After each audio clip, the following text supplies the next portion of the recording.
तो मार दे ठिका जाई है। अरे जाने तो हर उम्र का नुकसान होई। अच्छा अरे राम राम खैबा का सोहराई और ई बताओ हाय ते करम का आज हम चापे आए रे।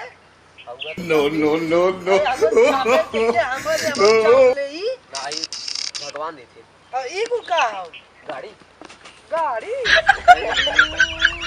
बाप रे बाप का बूढ़ा ई त जमाना कैसन आ गइल बा बतावा।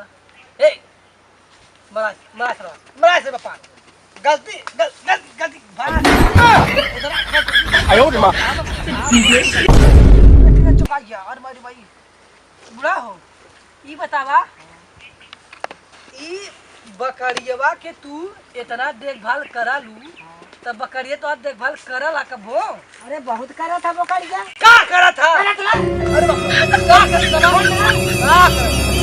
रे का बच्चा देत बा देत अरे आयो रे मां बतावा ई तू आयो रे मां चला जाता।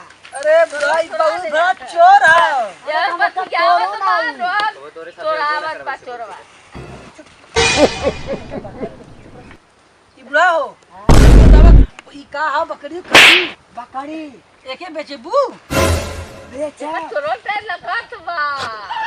अरे चोरवा का शांत रह बिगत है इहां ना चल हां भाऊ बुढ़ा ले डाल गली चल जंग ना चलावा अरे भाई मैं छोड़ लो मार पप्पा अरे वो बूढ़ा बड़ी खतरनाक है। ई बतावा हाँ। तू बुढ़ा संगे तू रहा ये बकरियों का बहुत दोनों करत है।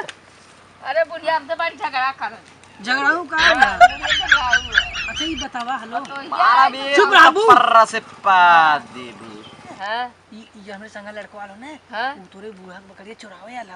अरे तो मार जाए ठिका जाई है। अरे चाहे तो हर उम्र का नुकसान होई। अच्छा अरे तो बुढ़िया 10 रुपया में अरे फुकानो फूक दे सब ये जाने तो सुनत बा। चोरी बात बहुत बता। सुनल हो ये मैया सुनत बा, बुढ़िया के ए बुढ़ा नमस्कार दोस्तों मैं दीपू विश्वकर्मा आपका स्वागत करता हूं और आज मैं हमारा एक एडी फिल्म कॉमेडी एक चैनल है और आप लोग से निवेदन है कि हमारे चैनल को सब्सक्राइब करो लाइक करो और कमेंट करना ना भूलो। हमारे जो इतने कलाकार हैं एक हमारी बड़ी माँ एक छोटी माँ से सब लोग हैं आपको पता ही है। ये बूढ़ी है और ये हम लोग के शूटिंग में बहुत अच्छा सा काम करती हैं और ये हमारे दोनों पीछे मित्र बहुत अच्छे हमको सपोर्ट देते हैं। और आप लोग कैसे हो कमेंट करके बताना कि हम लोग का वीडियो कैसा लगता है आप लोगों को। और आज ही आप बताओ कैसा लगता है और हमारा वीडियो देखने के लिए क्या करना चाहिए।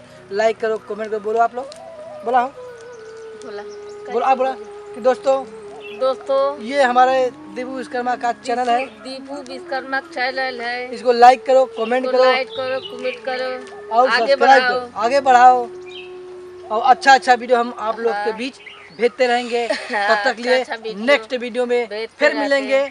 तब तक ले अपना अपने घर का ख्याल रखें। अपना घर का जय जय हिंद जय भारत। जय हिंद जय